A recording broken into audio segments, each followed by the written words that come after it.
Eduardo Bakov es el titular del Instituto Nacional para la Evaluación de la Educación. ¿Qué tan bajo habían caído los niveles de los alumnos mexicanos antes de la reforma educativa? ¿Cuándo veremos resultados positivos? Esta noche, Eduardo Bakov, en La Pura Verdad.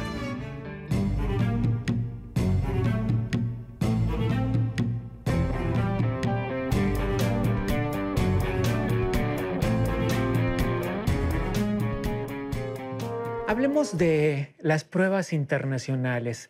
¿En qué niveles llegaron los alumnos al momento de iniciar la reforma educativa? México empieza participando en las pruebas internacionales en 1995. Es correcto. Pero, por desgracia, en esa ocasión, México decidió retirarse y no salieron publicados los resultados. Después vino PISA en el año 2000 y cada 3 años se hace hasta el 2015 y en el 2018 volveremos a participar, básicamente evaluando ciencias, matemáticas y comprensión lectora. Y también hemos participado en otra prueba que es sobre educación cívica y ciudadana, que en el 2008 y recientemente acabamos también de publicar unos resultados de la Asociación Internacional de Evaluación.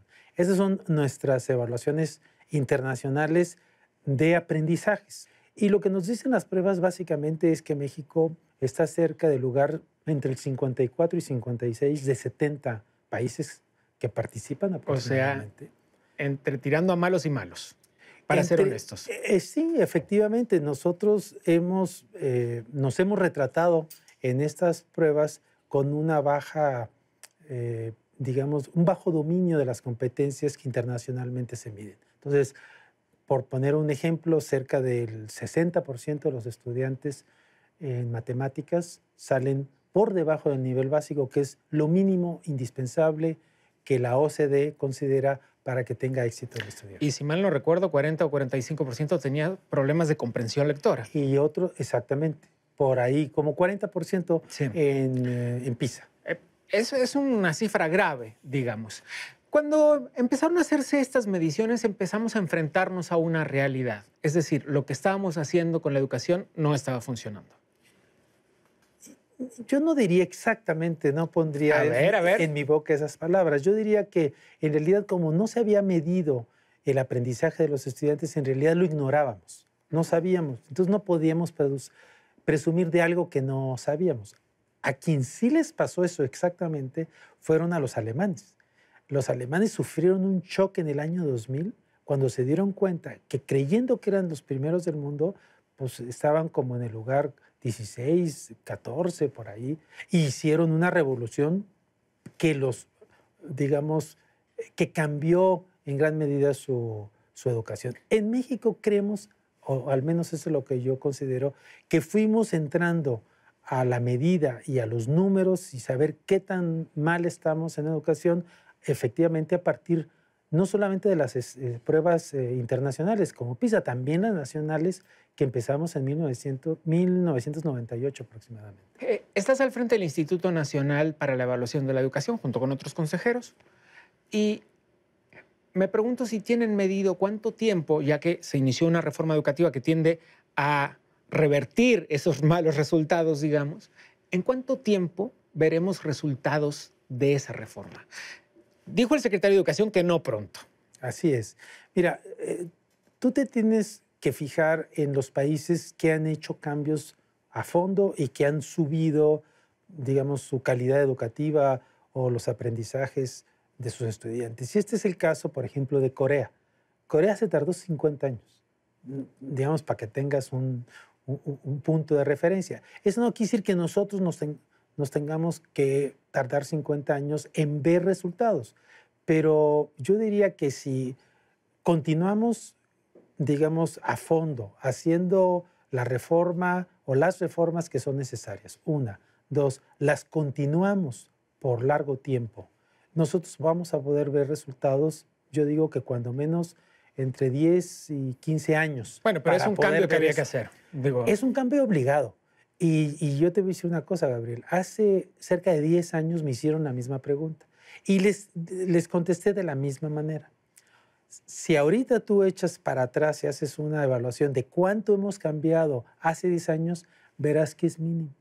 Ni siquiera lo que yo había propuesto para hacer un cambio, digamos, visible. Bueno, pero lo que pasa es que entonces no había un movimiento planeado para reformular la educación. Pues sí han habido reformas, han habido cambios, siempre estamos en constante, pero el problema es que si estamos cambiando todo el tiempo, pues nunca vamos a lograr las metas. Eso es un hecho. Evalúan la educación en todos sus rincones, no solo a los alumnos, también a los maestros. Hablemos de eso. Se ha hablado mucho acerca de la responsabilidad de los maestros en esta especie de rezago educativo. ¿Qué tan cierto es? Pues mira, yo diría además que no solamente evaluamos maestros, evaluamos escuelas, evaluamos materiales, evaluamos currículas, programas de estudio. Ya nos vamos a meter ahí. Todo lo que te me imaginas en materia de educación. En cuanto a los maestros, lo que hemos hecho es acompañar a la Secretaría de Educación Pública para evaluar lo que ellos conocen en el contexto del servicio profesional docente. ¿Qué es eso? Es un sistema meritocrático que para que tú ingreses como maestro al servicio público, tú tienes que hacer un examen o concursarlo, vamos a decir, y los mejores maestros son los que entran.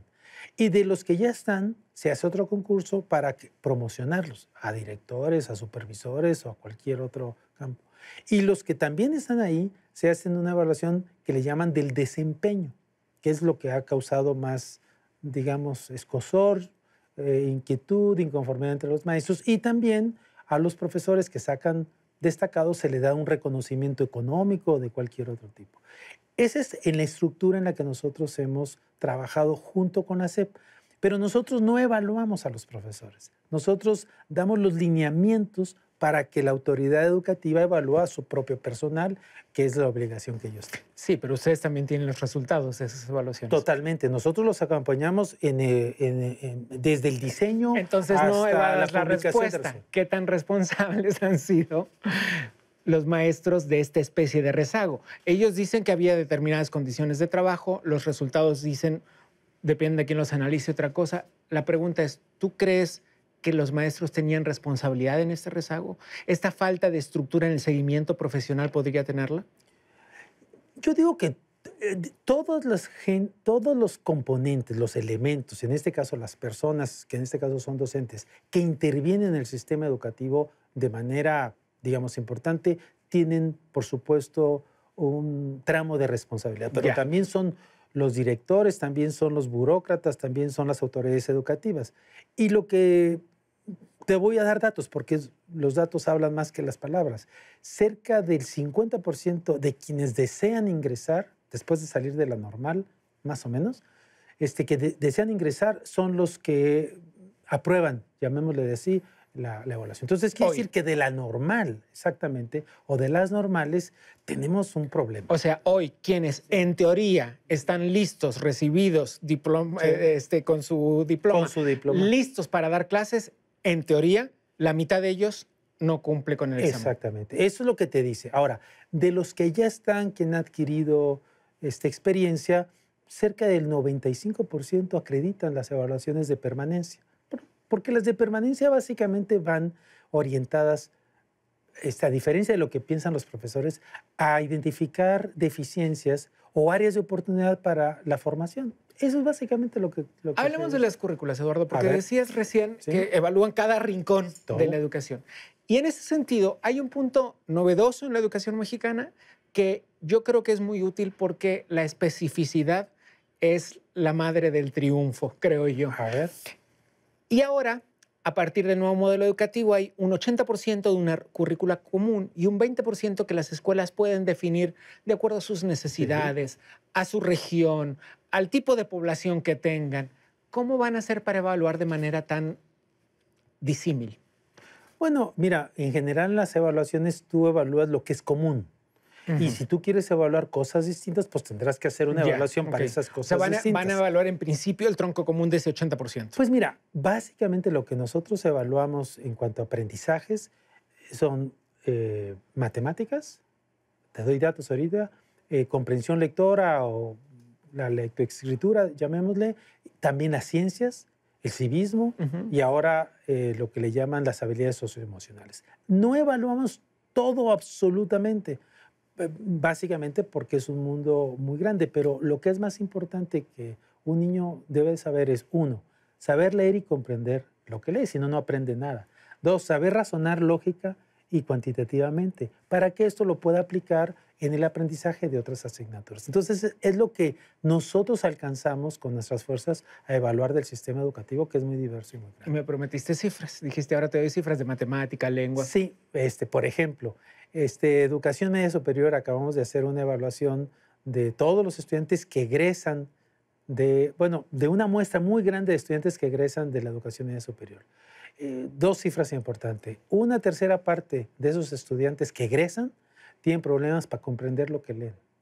Y 2/3 partes no saben o no han adquirido las competencias mínimas del álgebra que se enseña en secundaria. Y un indicador también numérico, ya que te gustan los números, es que aproximadamente el promedio escolar de grados escolares cumplidos en México es cercano a 9.1 grados.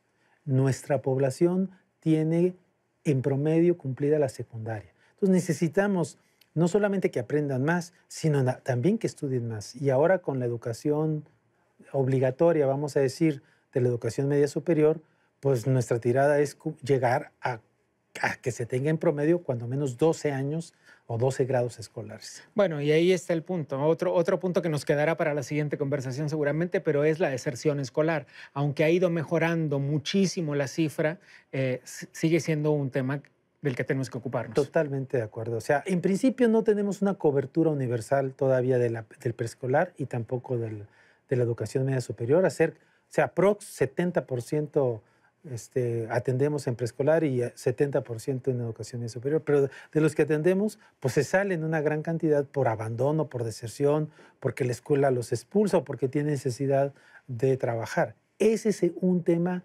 importantísimo. Y a los pasos que vamos, vamos logrando 1 grado escolar cada 10 años, el promedio de la nación.